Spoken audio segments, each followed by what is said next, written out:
Hello everyone, আসসালামু আলাইকুম। আজকে আমরা বের হয়েছি সুন্দর একটা মুহূর্ত কাটানোর জন্য। আজকে যেহেতু শুক্রবার, পবিত্র জুম্মার দিন, তাই সুন্দর দিনে সুন্দর একটা মুহূর্ত কাটানোর জন্য বেরিয়েছি।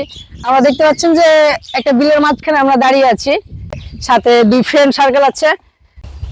সো দেখা যাক ওরা কত দূর আসলো, ওদের জন্য অপেক্ষা করা মূলত। সামনে দেখতে পাচ্ছি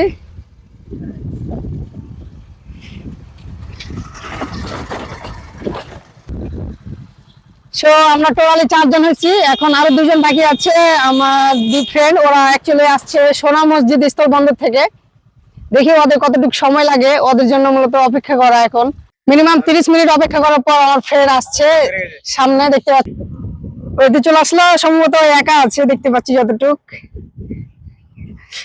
ওয়াও, আমরা 4 জন শুধুমাত্র আপনার জন্য অপেক্ষা করছি।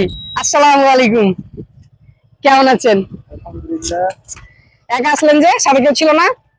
ভাবিকে বললাম তো কেন, ভাবিকে নিয়ে আসতেন? এরকম একটা জায়গাতে যদি ভাবি না নিয়ে আসলে কি মজা আছে? ও আচ্ছা, যাক একটা বউ দিয়ে তোমরা যাক, যেহেতু সবাই একত্রিত হয়ে গেছি, এখন আমরা টোটালি 5 জন আছি। সো আমরা এখন বেরিয়ে যাবো, গাড়িতে উঠে পড়বো। সো আমরা গাড়ির উপরে উঠে পড়েছি। নিজস্ব কোনো গন্তব্য স্থান নাই যে আমরা এই জায়গায় যাব, হুট করে বেরিয়ে পড়েছি। সো দেখা যাক আমাদের গন্তব্য স্থান কোথায় হয়।